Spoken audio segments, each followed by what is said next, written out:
informasi menarik telah kami siapkan untuk Anda. Di antaranya, Rumah Sakit Pertamina Jaya, RSPJ, menjadi rumah sakit khusus penanganan COVID-19. Ada 65 rumah sakit, nanti ada 221 fasilitas khusus kesehatan. Bersama saya, Yulia Sulistrianingsih, semua terangkum dalam Cakrawala Baru, edisi 16 Maret 2020.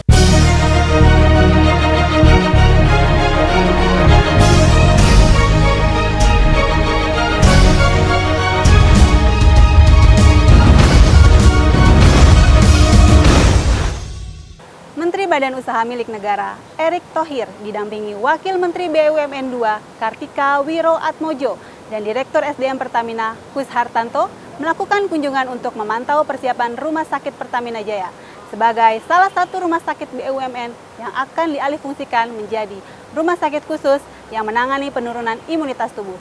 Rabu 11 Maret 2020. Menteri BUMN Erick Thohir didampingi Wakil Menteri BUMN 2 Kartika Wiroatmojo dan Direktur SDM Pertamina Kus Hartanto melakukan kunjungan ke Rumah Sakit Pertamina Jaya Jakarta pada Rabu 11 Maret 2020. Kunjungan ini dimaksudkan untuk memantau persiapan RSPJ sebagai salah satu rumah sakit BUMN yang akan dialihfungsikan menjadi rumah sakit khusus menangani penurunan imunitas tubuh. Kita mengecek kesiapan fasilitas rumah sakit BUMN. Ya, di mana ada 65 rumah sakit, nanti ada 221 fasilitas khusus kesehatan. Karena contoh apa yang dilakukan hari ini nanti ke depan ini juga bisa buat penyakit kanker. Ya, jadi kalau nanti ada penderita kanker bisa juga nanti dirawat di sini. Bukan hanya karena hari ini virus corona. Ya, kita penting mempersiapkan. Nah, itulah kenapa kita terus membangun ekspertis di rumah sakit BUMN. Sebagai tahap awal, RSPJ akan menangani pasien yang terjangkit virus corona. Bagian lantai 2 akan direnovasi sehingga bisa dijadikan ruang isolasi bagi pasien terjangkit COVID-19. Arina Furwanti, David Maulana, Energia TV.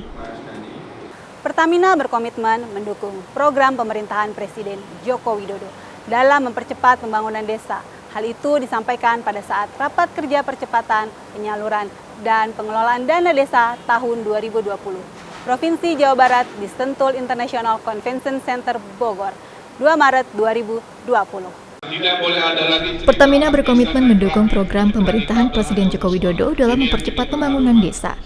Hal itu disampaikan di sela-sela rapat kerja percepatan penyaluran dan pengelolaan dana desa tahun 2020 Provinsi Jawa Barat di Sentul International Convention Center Bogor, 2 Maret 2020. Direktur Pemasaran Retail Pertamina Masud Hamid yang hadir dalam acara tersebut mengungkapkan salah satu upaya Pertamina ialah membangun layanan Pertasop. Dengan hadirnya Pertasop, ekonomi di pedesaan bisa meningkat. Badan usaha milik desa atau BUMDes maupun lembaga keuangan desa bisa ikut terlibat. Dengan program tadi, para stakeholder terkait bisa turut serta dan mengembangkan kesejahteraan di desa. Saat ini terdapat 50 Pertasop yang mulai beroperasi di seluruh Indonesia. Pertamina menargetkan akan merampungkan seluruh program Pertasop untuk 3.800 kecamatan yang nantinya bisa memiliki fasilitas Pertasop. Ya, jadi dari 3.800 kecamatan yang belum ada SPBU, di Jawa Barat itu ada sekitar 222 kecamatan ya, yang belum terjangkau layanan SPBU. Nah, sehingga ini kita prioritaskan, kita bangun. Caranya gimana? Ada dua. Yang pertama adalah BUMDes beberapa desa bersatu bikin SPBU. Atau masing-masing desa itu bikin Pertasop masing-masing.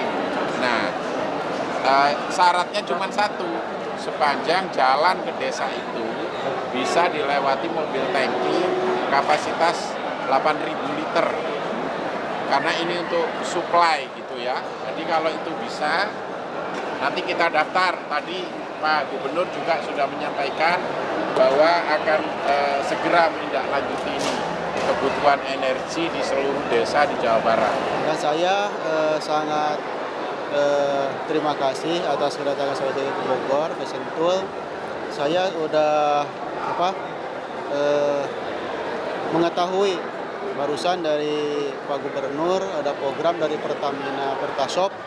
Alhamdulillah saya sangat tertarik untuk di desa saya, khususnya di Kecamatan Caringin, untuk mengadakan atau daftar ke Pertasop ini. Hadirnya Pertasop diharapkan bisa membuat masyarakat Indonesia menikmati layanan BBM dan LPG dengan kualitas yang bagus, takaran yang benar, dan harga yang sama dengan SPBU. Arina Purwanti, Restu Prabowo, Energetik. Pertamina menyelenggarakan kegiatan Pertamina Executive Risk Forum di lantai mezanin Kantor Pusat Pertamina Jakarta, 4 Maret 2020. Pertamina menyelenggarakan kegiatan Pertamina Executive Risk Forum di lantai mezanin Kantor Pusat Pertamina Jakarta 4 Maret 2020. Kegiatan ini dibuka oleh Direktur PIMR Pertamina Heru Setiawan bersama Direktur Pemasaran Korporat Basuki Trikora Putra, Direktur Logistik Supply Chain dan Infrastruktur Pertamina Mulyono, serta Direktur Keuangan Pertamina Emma Sri Martini. Dan secara resmi Risk Maturity Assessment 2020 dimulai. Dalam kesempatan ini, Direktur PIMR Heru Setiawan secara simbolis juga melakukan pemukulan gong sebagai tanda dimulainya Kick-Off Risk Maturity Assessment 2020 setelah pengimplementasian ISO 31000.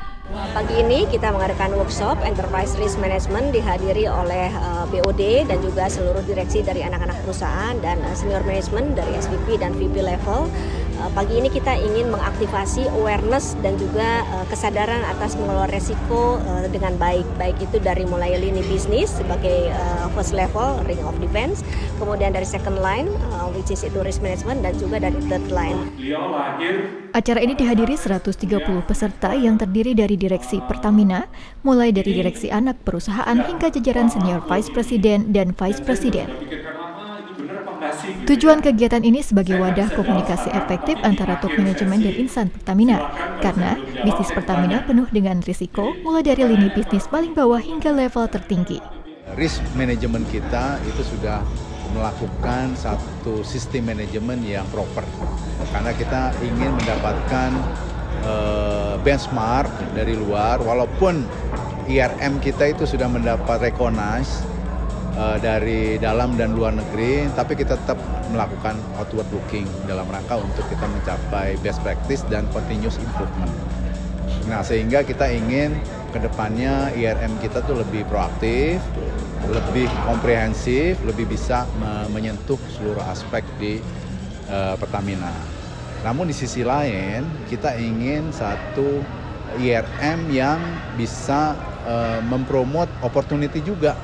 Bukan cuma mereka melakukan sistem manajemen risiko yang sifatnya provokatif, tapi kita ingin juga IRM yang bisa mengcapture opportunity. Jadi kita tetap ingin menangkap peluang-peluang dengan menggunakan sistem manajemen risiko yang proper.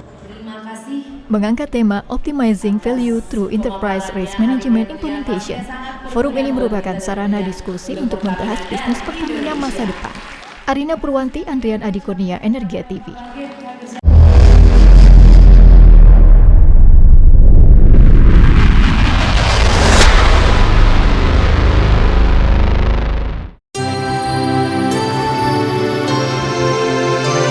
Halo insan Pertamina, saya Poppy Zedra dari Berita 1 TV mau kasih reminder untuk teman-teman semua karena sekarang lagi ada wabah virus corona. Jadi mau ngingetin aja nih buat teman-teman, jangan lupa untuk selalu menjaga kebersihan tubuh. Jadi kalau misalnya mau pergi kemana-mana, siap-siap hand sanitizer, kemudian juga siap-siap dengan tisu basah, minum multivitamin.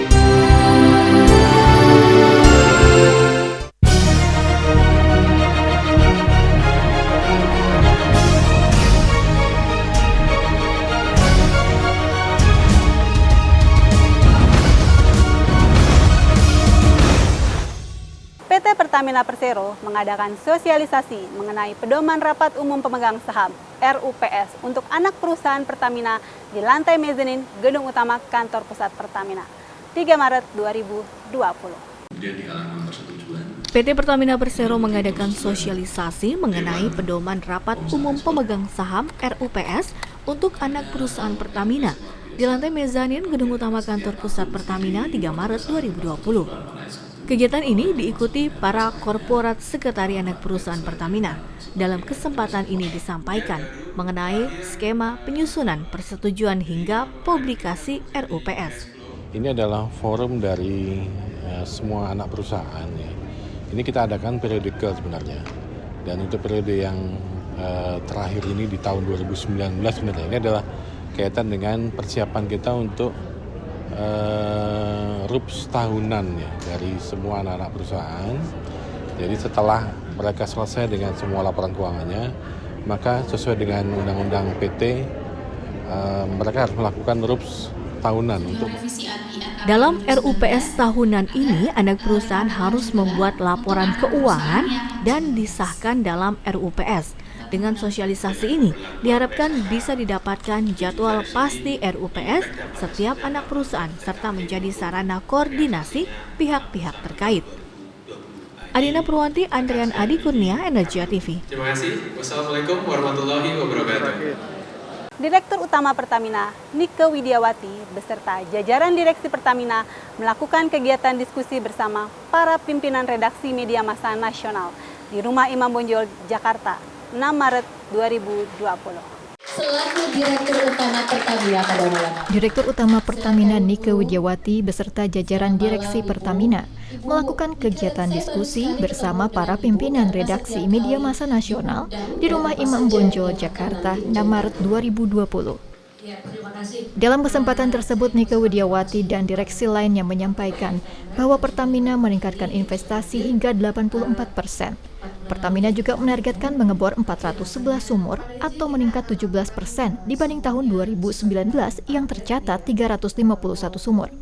Sebagaimana kita ketahui bahwa hari ini ada pertemuan ya antara pimpinan redaksi media nasional dengan Direktur Utama dan jajaran Direksi Pertamina yang memang ini dilakukan secara rutin hampir 3 bulan sekali. Dan menurut saya ini sangat manfaat yang besar karena bisa memberikan informasi secara langsung kepada masyarakat, kepada stakeholder Pertamina melalui media. Di sini juga sangat terbuka diskusinya. Ya, kita lihat bahwa Ibu Dirut maupun narasumber yang lain, Direktur Mega Project dan Direktur Pemasaran Retail bisa menjelaskan program-program yang akan dicapai oleh Pertamina dalam tahun 2020 dan dalam jangka waktu ke depan. Tahun 2020, Pertamina mengalokasikan dana investasi sebesar 7,8 miliar US dollar. Sementara di tahun yang sama, produksi migas ditargetkan sebesar 923 MBO EPD atau naik dibanding prognosa 2019 sebesar 906 MBO EPD. Pertamina juga akan lebih agresif dalam mencari dan menemukan tambahan cadangan migas melalui survei seismik. Peningkatan produksi juga akan dilakukan pada energi baru dan terbarukan, terutama panas bumi dengan target 4.635 GWh. Jumlah tersebut naik sebesar 9% dibanding prognosa 2019 yang tercatat 4.271 GWh. Adina Purwanti, Andrian Adi Kurnia, Energia TV. Fungsi Tax Corporate PT Pertamina Persero melakukan kegiatan coaching klinik lapor SPT tahunan dengan e-filing di lantai mezanin gedung utama kantor pusat Pertamina. 2 hari acara ini dapat. Fungsi Tax Corporate PT Pertamina Persero melakukan kegiatan coaching klinik laporan SPT tahunan dengan e-filing di lantai mezanin gedung utama kantor pusat Pertamina 9 Maret 2020. Kegiatan ini menghadirkan narasumber dari Direktorat Jenderal Pajak, diikuti para pekerja Pertamina di lingkungan kantor pusat Pertamina. Ya, coaching klinik ini memberikan tuntunan, guidance, petunjuk buat para karyawan dalam pengisian SPT tahunan PPh wajib pajak orang pribadi yang merupakan kewajiban dari setiap karyawan yang bekerja di Pertamina dan di perusahaan-perusahaan lain. Ini kita khususnya untuk yang bekerja di Pertamina. Nah, sehingga kemudian dengan adanya coaching klinik ini diharapkan tidak ada lagi kesalahan-kesalahan dalam pengisian SPT. Kebingungan teman-teman dalam mengisi SPT-nya itu kita coba hilangkan. Kemudian ada masalah event yang juga kadang-kadang teman-teman lupa gitu ya ketika mau masuk ke SPT online-nya. Nah, ini juga bisa kita bantu dari sini. Kegiatan ini direspon positif oleh para peserta coaching klinik. Kesempatan ini tak disia-siakan sehingga membuat pengisian SPT mereka lebih mudah.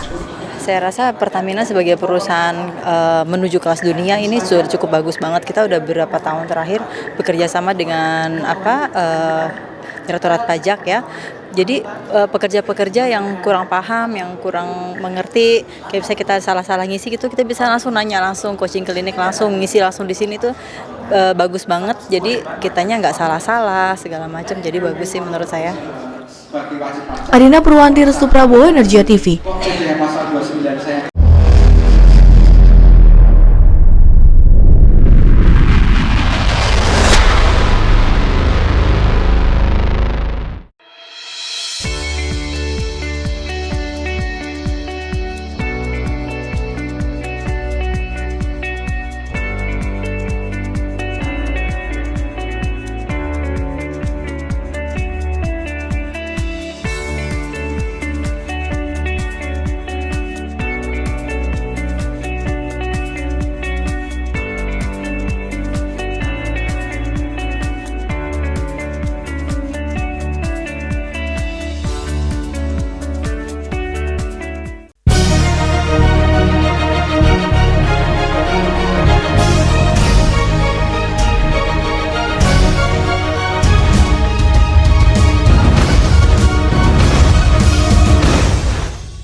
Pertamina Foundation melakukan kegiatan penandatanganan nota kesepahaman dengan mitra kerja di Executive Lounge Kantor Pusat Pertamina 11 Maret 2020. Untuk mendukung pencapaian kehidupan masyarakat yang lebih baik, Pertamina Foundation melakukan kerjasama dengan 18 mitra.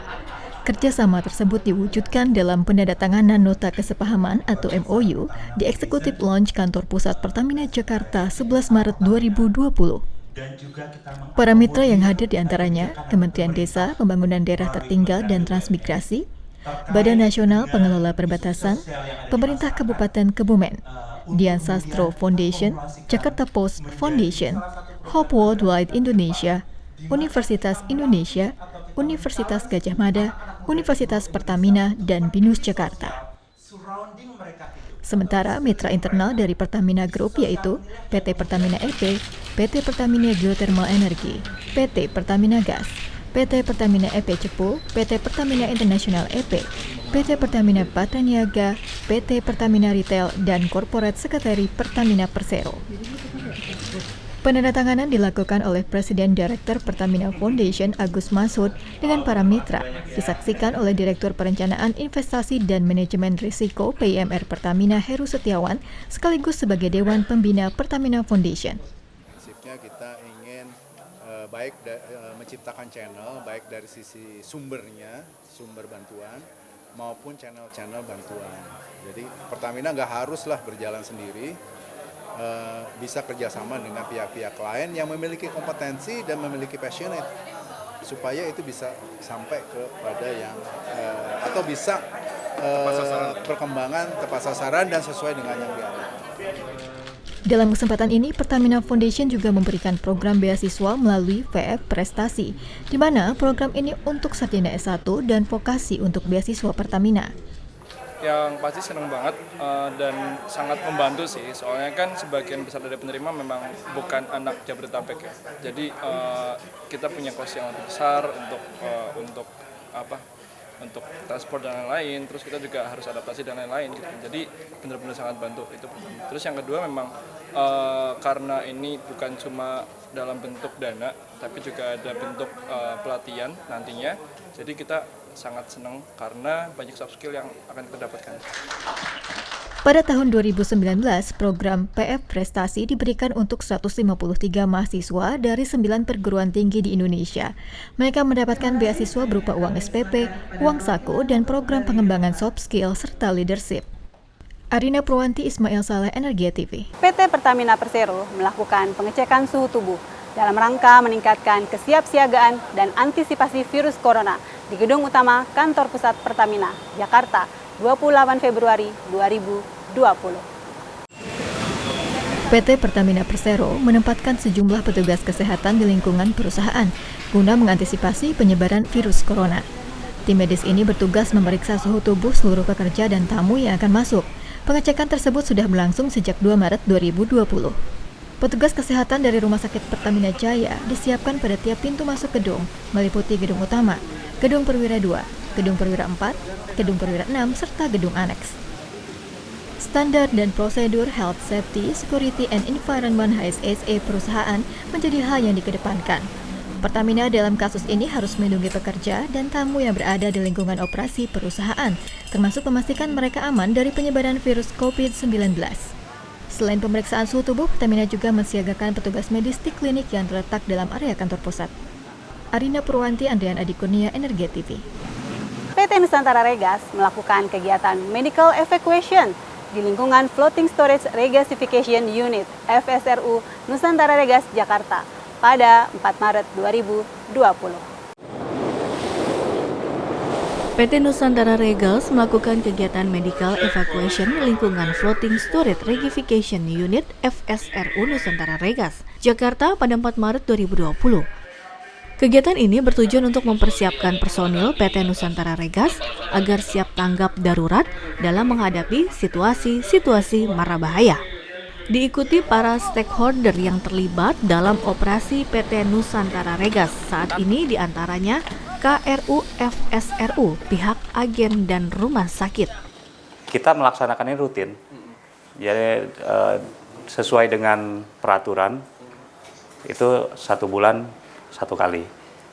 Untuk dengan eksternal yang melibatkan ambulans, terus rumah sakit, dan juga stakeholder lainnya, kita laksanakan dalam 1 kali dalam 1 tahun. Dengan medical evacuation diharapkan ada peningkatan kewaspadaan terhadap tanggap darurat sehingga bisa mencapai operational excellent. Arina Purwanti, Restu Prabowo, Energi TV.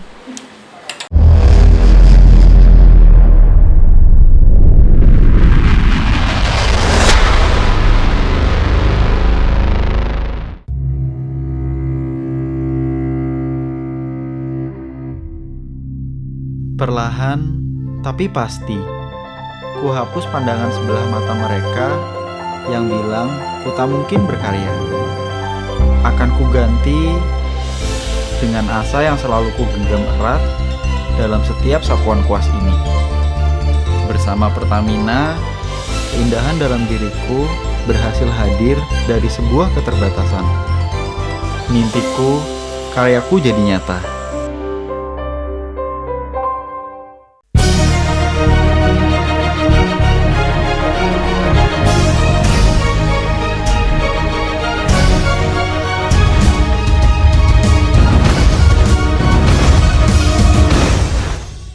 RSPP melakukan sosialisasi ke masyarakat mengenai ASI dan kesehatan gigi di Kelurahan Gandaria City, Jakarta Selatan.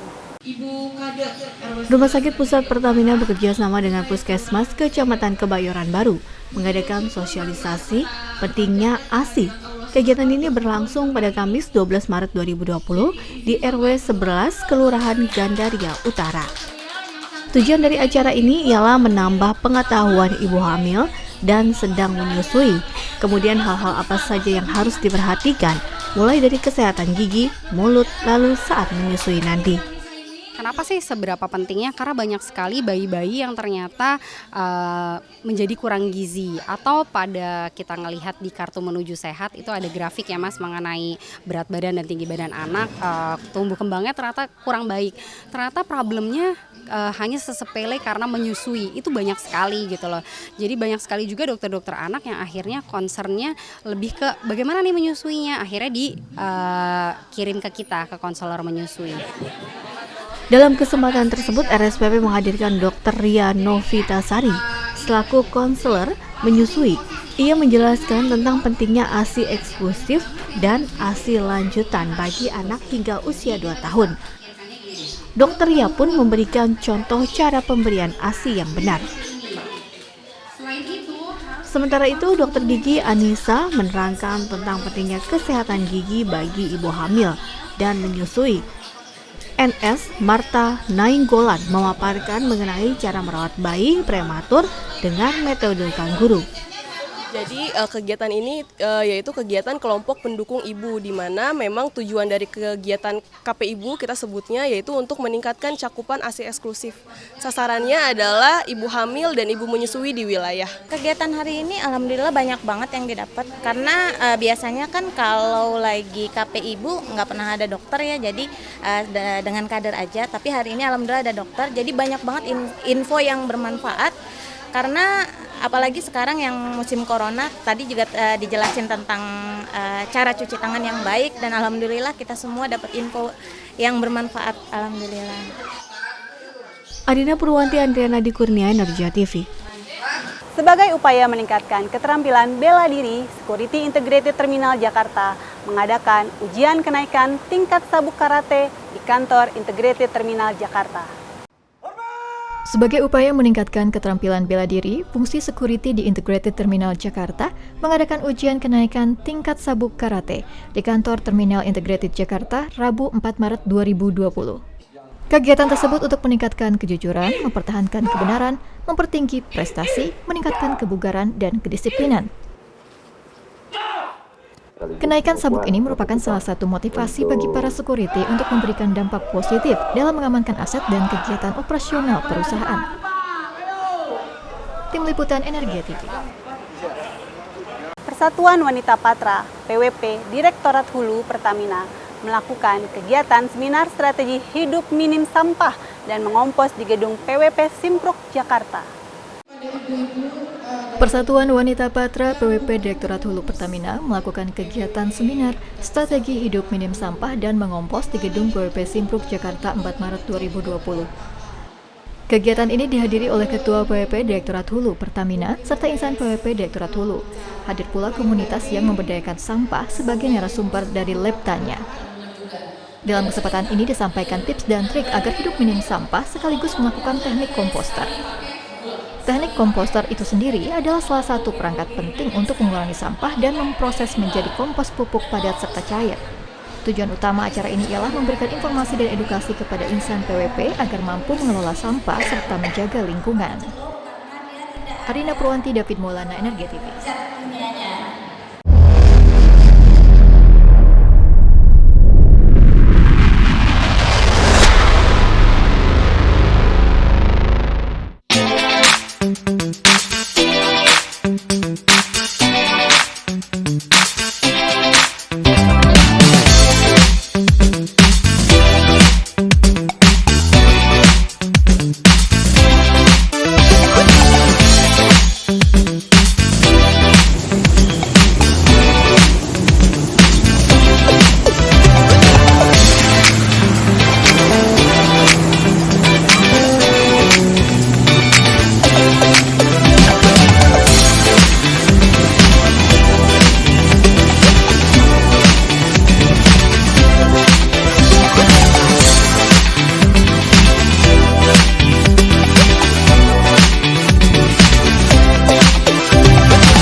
Persatuan Wanita Patra PWP Pusat Pertamina melakukan kegiatan kebaktian rutin di gedung PWP Simpruk 4 Maret 2020.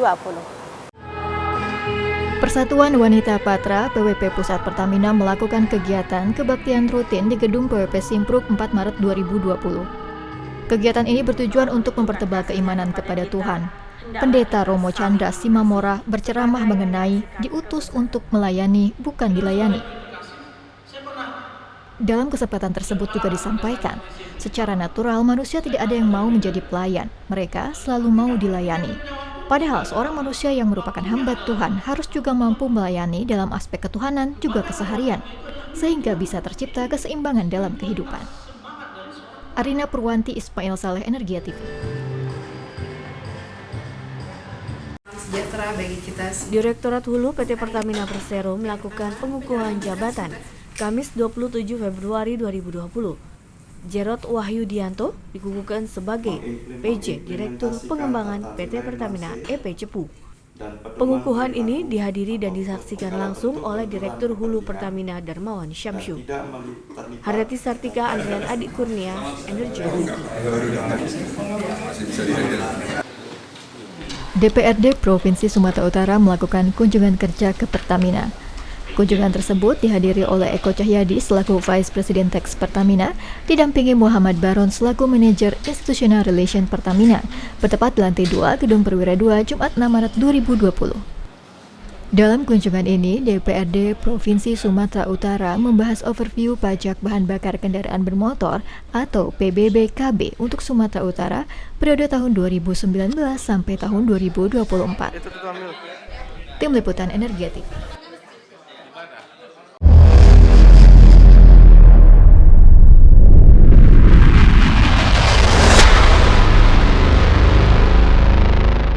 HSSE Corner kali ini akan membahas mengenai penanganan dan penanggulangan jantung koroner.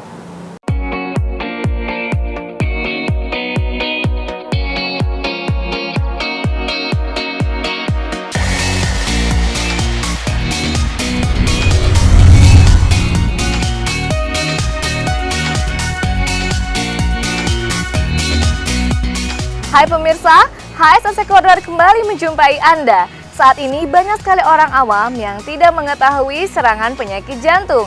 Nah, untuk itu mari kita simak penjelasan dari dokter spesialis jantung Rumah Sakit Pusat Pertamina yang akan menjelaskan jenis-jenis penyakit jantung dan bagaimana cara penanganannya.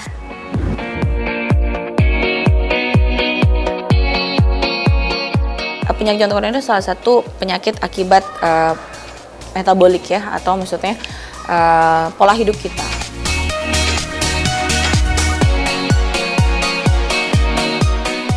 Jadi penyakit jantung koroner itu sendiri adalah penyakit jantung yang melibatkan pembuluh darah koroner. Biasanya terjadi adanya sumbatan di pembuluh darah koroner. Pembuluh darah koroner itu adalah pembuluh darah yang mensuplai oksigen atau darah ke otot-otot jantung agar dapat bekerja. Penyakit jantung koroner penyebab utamanya biasanya disebabkan oleh timbunan plak. Timbunan plak itu disebabkan oleh berbagai macam faktor ya.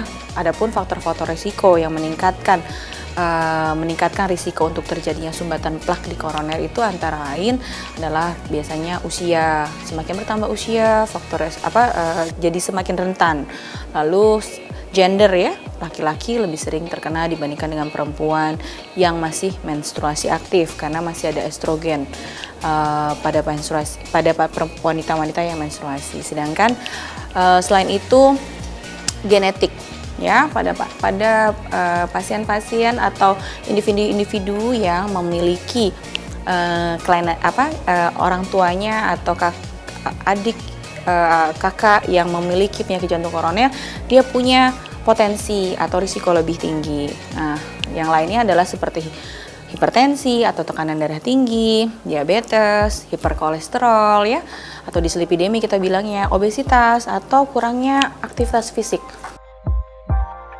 Untuk penyakit jantung koroner sendiri, ciri awalnya biasanya itu dia nyeri dada. Nyeri dada sebelah kiri karena memang posisi jantung itu agak di tengah ke kiri ya. Ini kadang-kadang tapi bisa juga ulu hati.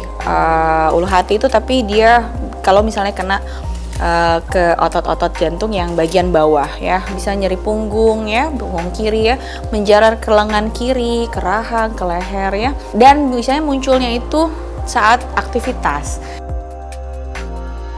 Usia semakin bertambah, risiko semakin meningkat.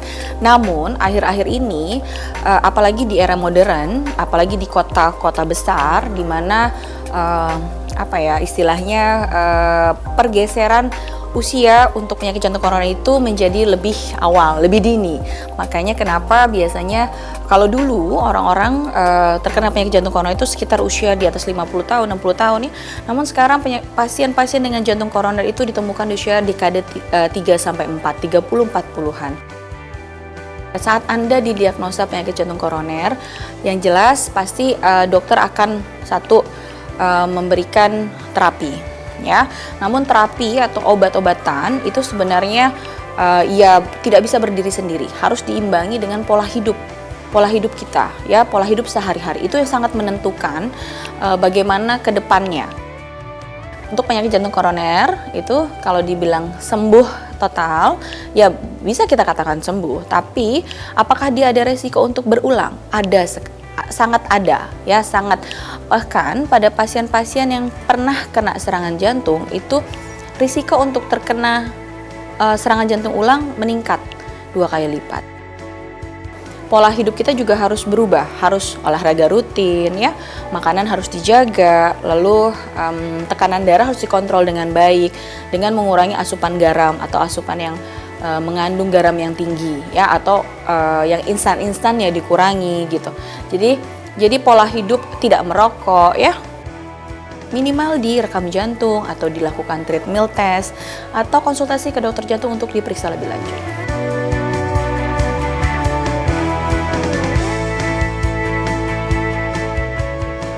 Pemirsa, semoga informasi ini bermanfaat untuk kita semua. Tetap menjaga kesehatan dan tetap menjaga pola hidup sehat. Terima kasih dan sampai jumpa. Energi Inspirasi kali ini akan menghadirkan sosok Triedi yang merupakan pelestari jalak Bali di Desa Sibangkaja, Kecamatan Abin Semal, Kabupaten Badung, Bali, binaan Pertamina DPPU Ngurah Rai.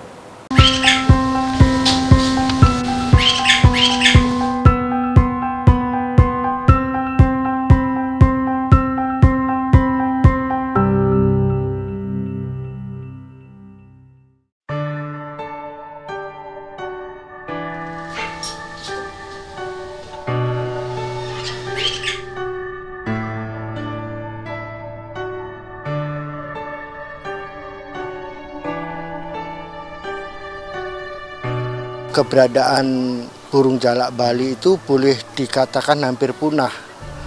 Jadi memang harus sewajibnya dilestarikan seperti yang saya kembangkan di sini. Saya bertanggung jawab untuk keseluruhan yang ada di sini karena memang dilindungi.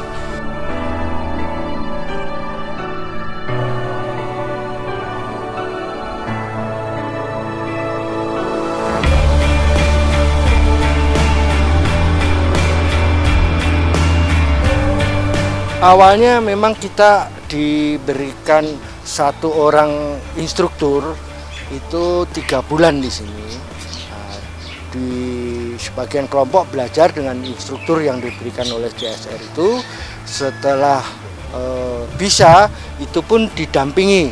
Setelah betul-betul bisa merawat anak burung dan melanjutkan sampai besar, baru ditinggalkan oleh instruktur itu.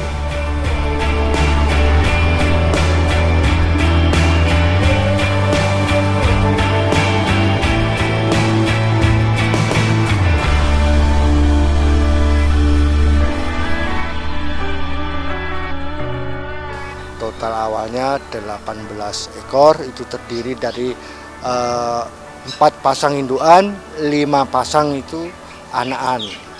Seiring berjalannya waktu, sudah sampai tahun keempat ini berkembang, kalau di total sama yang dilepas 62 dari 18 ekor tadi. Nah, 62 ekor itu sudah terbagi kepada anggota kelompok yang sudah ada 10 orang, kali sepasang-sepasang kan 20. Selebihnya ada di sini saat ini 24. Selebihnya lagi sudah pelepasan liar, yaitu di Taman Bali Barat, Taman Nasional. Itu bekerja sama dengan BKSDA. Memang kita ada kewajiban per tahun untuk pelepasan burung jalak Bali yang disebut konservasi. Nah, semua ini diprakarsai oleh CSR Pertamina DPPU Ngurah Rai.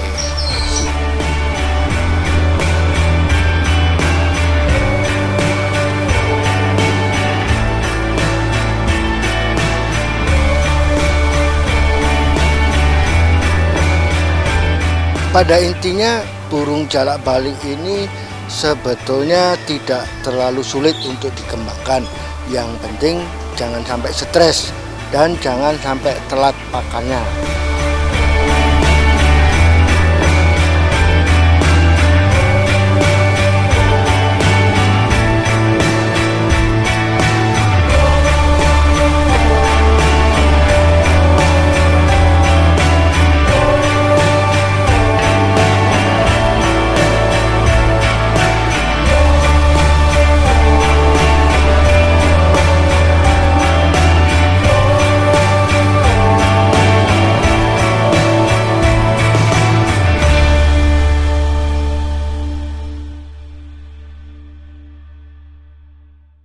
informasi menarik telah kami hadirkan untuk Anda. Semoga informasi yang kami berikan bisa bermanfaat. Saya, Yulia Sulistianisi, pamit undur diri. Terima kasih dan sampai jumpa.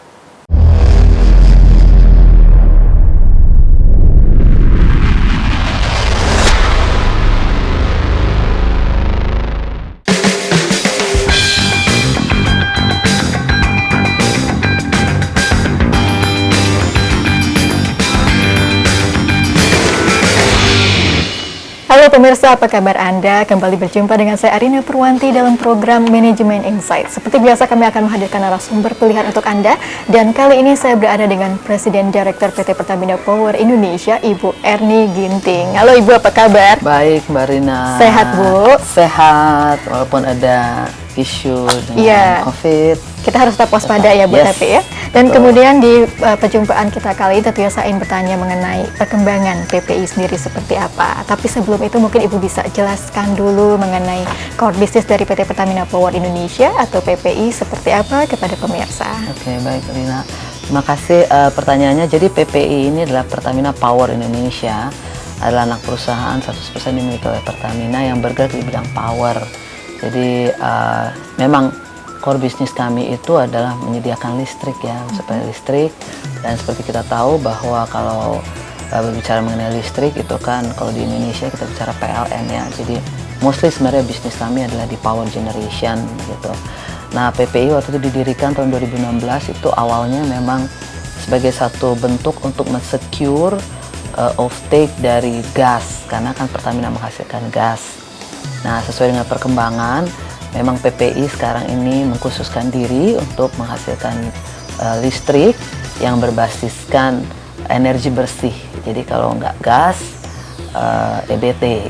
Ibu tadi sudah jelaskan mengenai latar belakang PT Pertamina Power Indonesia seperti apa. Dan kemudian Bu, yang ingin saya ketahui adalah mengenai proyek-proyek apa saja yang sebetulnya saat ini akan dijalankan oleh PT Pertamina Power Indonesia, Bu?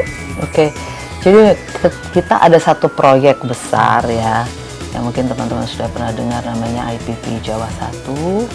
Itu adalah proyek yang terletak di Cilamaya, di mana di situ kita akan bangun pembangkit listrik tenaga gas uap ya PTGU sebesar 1,760 gigawatt gitu ya. Jadi proyek itu sudah mulai berjalan dari tahun 2018 dan sekarang ini sudah mencapai progres sekitar 58% ya per Januari 2020. Itu proyek yang sekarang sedang berjalan. Target COD atau target on streamnya itu adalah Desember 2021. Baik. Kemarin kita sudah mencetak 8 juta jam kerja selamat. Luar biasa ya Bu ya. Ya, itu satu proyek, itu proyek yang besar. Ada beberapa proyek yang lain yang sudah kita sudah berjalan, yaitu ada proyek PLTS, pembangkit listrik tenaga surya di Badak sebesar 4 megawatt. Kemudian juga ada PLTBG ya, pembangkit listrik tenaga biogas di Semangkei sebesar 2,4 megawatt. Kita juga ada PLTBG milik PTPN di area Kuala Sawit dan Pagar Merbau, Sumatera Utara, kapasitas 2 megawatt. Jadi itulah proyek-proyek yang di EBT-nya ya, energi baru dan terbarukan. Nah, ongoing sebenarnya juga ada proyek-proyek yang mungkin tahapannya masih pra-proyek ya, artinya masih studi, kita masih bersama-sama partner, masih mencari kesepakatan-kesepakatan gitu. Yang pertama adalah mungkin sudah pernah dengar juga IPP di Bangladesh, ya. Hopefully tahun ini tuh kita bisa mendapatkan PPA. PPA itu adalah Power Purchase Agreement dari pemerintah Bangladesh. Kemudian juga ada beberapa proyek EBT. Kita juga sekarang sedang menyiapkan satu konsep studi ya untuk implementasi dari power supply bagi kebutuhannya Pertamina end to end, hulu sampai hilir, maupun juga untuk engineer facilities, di mana diharapkan 25% dari power supply-nya itu adalah dari EBT. Baik. Ya, jadi itulah proyek-proyek yang sekarang sedang berjalan. Di antara semua proyek yang tengah berjalan itu Bu, yang mungkin menjadi prioritas atau yang potensinya paling besar dan atau dalam tanda kutip diutamakan sekiranya apa Bu? Jadi begini, Mbak, kalau saya melihat PPI ya, PPI itu untuk bisa mengembangkan EBT, karena EBT ini kan sebenarnya masih cukup challenging ya kalau kita lihat dari keekonomian ya. Nah, untuk bisa mengembangkan EBT, kita memang harus punya seperti backbone gitu ya. Jadi kita mungkin punya harus 1 sampai 3 power plan yang cukup besar gitu, sehingga bisa mengenerate revenue yang cukup bagi PPI untuk PPI bisa pakai mengembangkan bisnis-bisnis yang lain gitu. Jadi kalau bagi kami yang penting tentu saja IPP Jawa 1 ya, itu mungkin the most important project now gitu ya.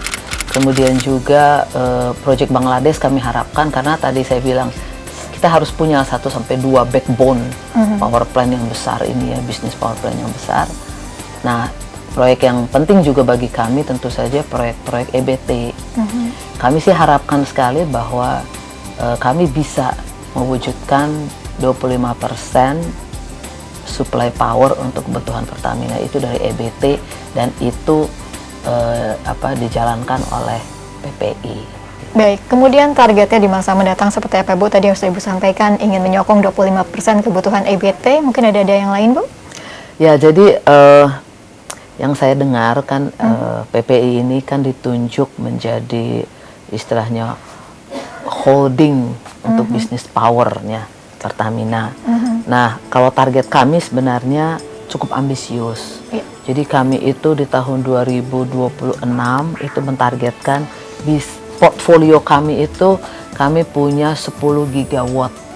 10 gigawatt power yang artinya dihasilkan oleh PPI gitu. Tentu saja untuk menghasilkan ini kami perlu masuk ke proyek-proyek yang besar, dalam hal ini PLN ya sebagai ini kami gitu ya, istilahnya kami harus cukup akses dekat dengan PLN, kerjasama juga dengan PLN gitu, dan juga tentu saja dari Pertaminanya sendiri gitu, mendukung kami untuk masuk ke proyek-proyek baik di luar negeri maupun juga di dalam negeri. Baik, Ibu terima kasih atas informasi yang diberikan. Tapi ada satu pertanyaan yang saya tanyakan di penghujung perjumpaan kita kali ini, adalah mengenai harapan ke depannya, khususnya sinergi dengan Pertamina Group dan kontribusinya seperti apa pun dari PPI. Silakan. Jadi dalam rangka menumbuhkan energi yang bersih ya di Pertamina, dan kami yakin bahwa PPI ini merupakan ujung tombak untuk penyediaan energi bersih bagi Pertamina. Potensi bisnis lingkungan Pertamina itu bagi kami adalah backbone yang sangat-sangat fundamental lah bagi kami gitu. Jadi kami berharap bahwa slogan sinergi Pertamina yang dicanangkan sejak tahun 2019 itu menjadi basis kami untuk menumbuhkan bisnis PPI, khususnya kami bisa mensuplai power berbasiskan EBT bagi seluruh operasi maupun juga general facility yang ada di Pertamina. Nah, untuk itu kami mohon dukungan dari anak-anak perusahaan hulu, rekan-rekan kami di sana, kemudian juga dari refinery maupun juga teman-teman dari asset management gitu, untuk membuka peluang-peluang kerjasama seperti itu. Dan kami dari PPI menjamin bahwa kami bisa mensuplai power dengan harga yang kompetitif, karena tentunya kita tahu bahwa semakin efisien dalam kita beroperasi, itu saja juga akan menghasilkan produk yang semakin kompetitif gitu bagi Pertamina secara keseluruhan. Ibu terima kasih atas informasi yang tadi diberikan. Akhirnya saya tahu banyak ya Bu, sekarang proyek-proyeknya PPI apa saja, targetnya apa saja, dan ke depan nanti seperti apa. Terima kasih atas informasi yang diberikan. Sampai jumpa di lain kesempatan. Terima kasih. Pemirsa, demikian bincang-bincang saya dengan Ibu Ani Ginting, Presiden Direktur PT Pertamina Power Indonesia. Semoga informasi yang kami berikan tadi bisa bermanfaat untuk Anda. Saya Rina Purwanti mohon undur diri. Terima kasih atas kebersamaan Anda. Sampai jumpa di Manajemen Insight episode mendatang.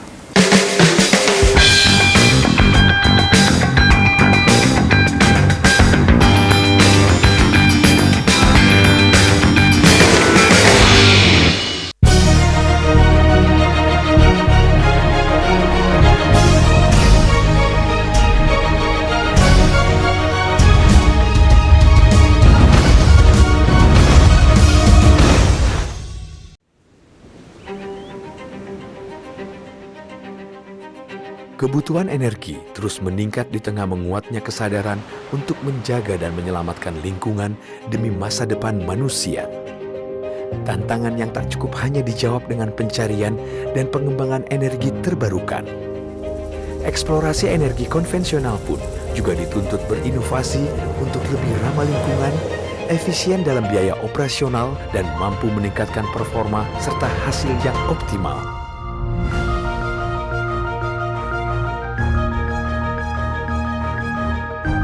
Sebagai perusahaan energi kelas dunia, Pertamina berhasil menciptakan produk Smooth Fluid inovatif SF05 yang diproduksi di Refinery Unit 5 Balikpapan.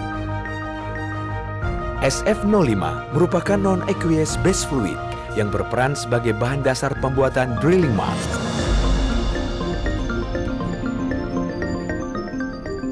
SF05 bersifat non-korosif, kompatibel, lebih efisien, dan aman untuk peralatan pengeboran, serta stabil untuk penyimpanan jangka panjang.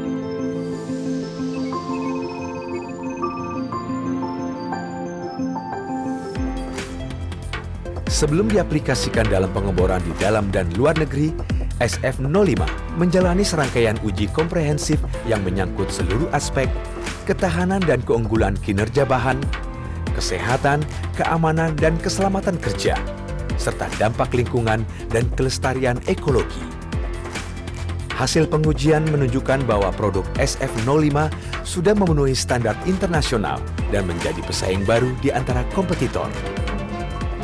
Selain mencatatkan sukses di berbagai medan pengeboran, baik darat, rawa, pantai, dan laut dalam di Indonesia, SF05 juga membuktikan keunggulannya di kancah pengeboran dunia. Salah satunya di Gurun Sahara Aljazair. Dalam pengeboran ini, tantangan menjadi berlipat. Selain harus memenuhi target AFE, Authorization for Expenditure, lokasi pengeboran di kawasan tersebut juga merupakan area sumber air bersih. Di sini, SF05 sukses diaplikasikan untuk membantu menyelesaikan pengeboran tanpa menimbulkan dampak kerusakan lingkungan. Hal ini membuat SF05 mendapat kepercayaan tertinggi dari perusahaan minyak dan gas di Indonesia juga di dunia. Pertamina terus berkomitmen mengembangkan SF05 menjadi drilling base fluid terbaik dan berkomitmen memberikan dukungan after sales yang holistik untuk mendukung performa bisnis pengeboran Anda menjadi investasi energi yang menguntungkan, sekaligus membangun lingkungan serta masa depan kehidupan yang lebih baik.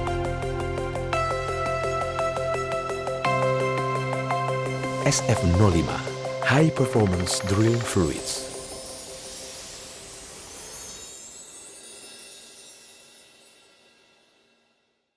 Perkenalkan, saya Pertamina Energi. Energi yang berlari-lari dalam perjalanan mereka setiap pagi.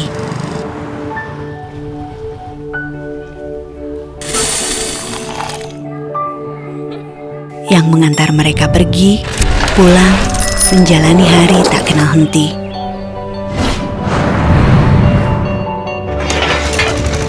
Yang membantu ibu ketika piring anak-anak dan suami perlu terisi nasi.